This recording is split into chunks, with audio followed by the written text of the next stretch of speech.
memiliki senjata api untuk bela diri kah, untuk tembak reaksi kah, untuk latihan kah, untuk lomba tembak kah, itu kan ada kelasan.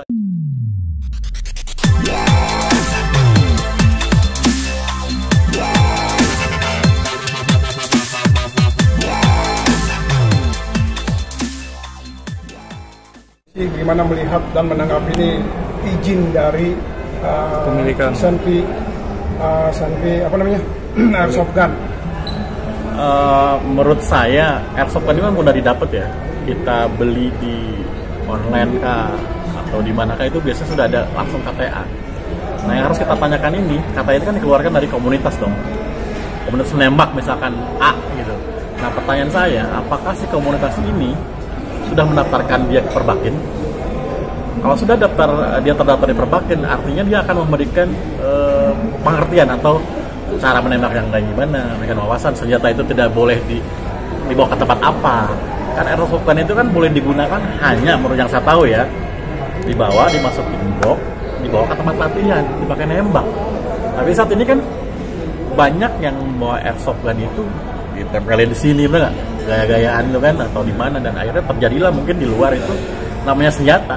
Walaupun airsoft kan nggak api, itu kan bawaannya panas. Kalau ada emosi dikit, odong. Ternyata airsoft kan, itu kan menurut saya kena juga undang-undang darurat. Makanya saya berharap dengan seperti kejadian yang sudah terjadi tadi itu ya, airsoft gun itu dirapikan kewenangan terkait. Izinnya ya, maksudnya ini siapa sih yang boleh mengeluarkan izin airsoft gun yang benar gitu loh. Apakah memang si komunitas itu belum mempunyai izin dari Perbakin, minta izin yang baik dan benar, biar dalam tata cara penggunaan airsoft gun ini juga teratur gitu, terarah, dan sampai liar siapapun boleh memiliki gitu. Bukan berarti tidak boleh memiliki, tapi kalau sesuai rule dan aturan kan nggak bahaya.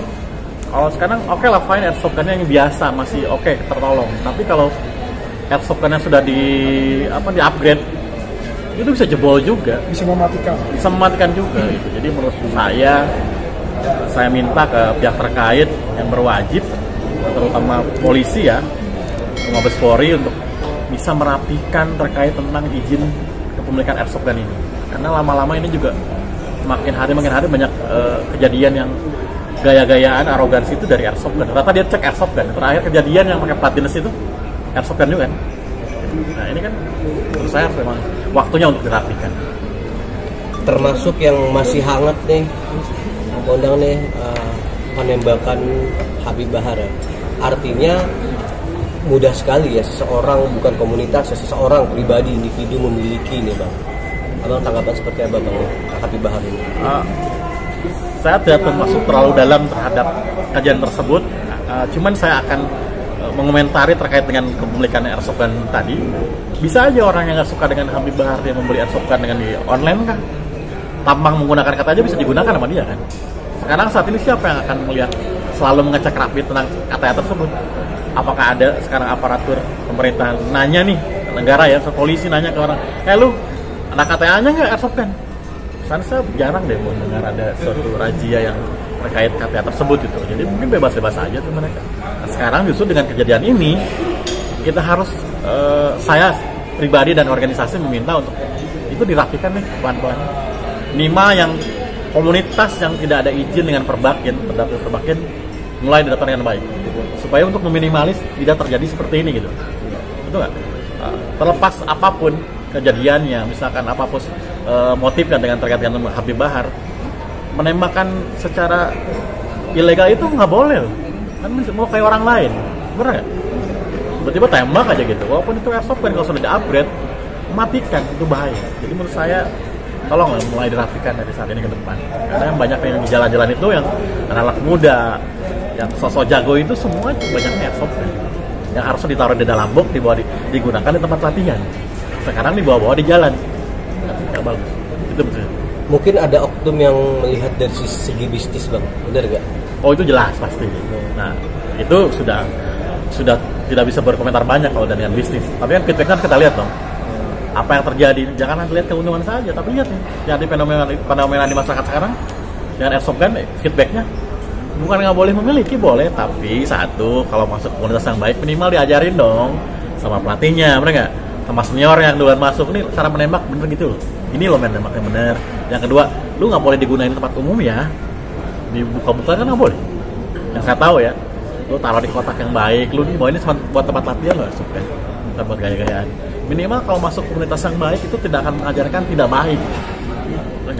Jadi saya minta buat senior-senior, abang-abang yang memang ada di dalam yang pengaturan itu, tolong dirapikan kembali terkait dengan izin airsoft gun. Itu aja. Kalau kita perluas lagi bang, kepemilikan senjata secara ilegal ada nama Dito Mahendra bang. Bahkan beliau memiliki puluhan ya.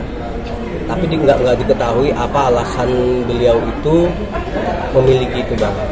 Ini nggak hanya airsoft gun aja bang, ini bisa dikategorikan senjata perang loh bang. Nah ini kebobolan apa gini semua dari pihak berwajib bang? Kalau saya bilang ya, kalau koleksi terlalu banyak ya.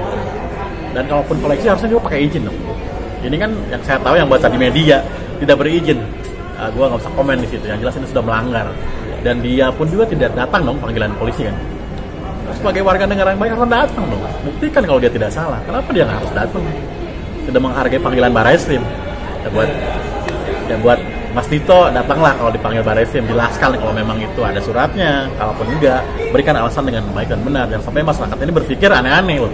Apakah dia pemasok atau apa yang lain, kan berpikir aneh. Kalau saya sih berpikir kalau terlalu banyak senjata dan tanpa izin, apa yang ada di otak teman-teman juga? Pasti kan ada satu pemasok atau memang dia koleksi atau apa? Betul nggak? Atau dia memang sengaja suka seneng megang senjata ilegal? Kalau gue sih nggak mau punya senjata ilegal. Yang legal aja gue nggak mau megang karena panas. Betul nggak? Itu sih. Terakhir bang, untuk meminimalisir bang, harus seperti apa sih bang? Mungkin izin pemakaiannya, izin penggunaannya harus diperketat atau gimana bang? Airsoft gun. Mungkin lebih keseluruhan bang. Mungkin termasuk airsoft gun. Teman-teman yang sudah megang senjata api itu pasti sudah tahu di mana dia harus menggunakan dan harus menggunakan, dan izinnya pun juga beda-beda. Ada izin untuk menembak, ada izin juga untuk bela diri kan. Itu ada kelas-kelasnya di situ gitu. Ada ini buat ini gitu.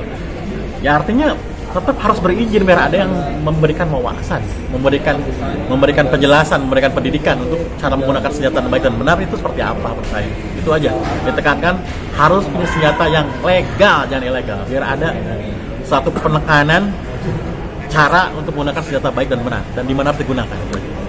Mungkin dari saya, kalau orang yang untuk dapat izin memiliki snappy itu mungkin orang-orang yang seperti apa sih? Apa mungkin kok bisa masyarakat biasa bisa? Masyarakat biasa juga banyak mempunyai senjata api, tapi dia kan mulai proses.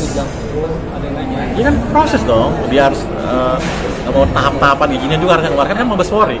Artinya kan sudah mulai ke izin beberapa tahap, artinya kan sudah clear dong. Karena psikologi kan dites juga. Karena kalau tiba-tiba orang yang temperamen ke senjata api kan nggak mungkin juga. Artinya memang orang-orang yang pas untuk memiliki senjata api, untuk bela diri kah, untuk tembak reaksi kah, untuk latihan kah, untuk lompat tembak kah, itu kan ada kelasnya banyak. Intinya pasti yang memegang senjata api itu orang-orang yang sudah pas memegangnya. Kalau enggak, ya mau dikasih sama Mabes Polri dong. Kan Intokam yang mengeluarkan. Itu menurut saya.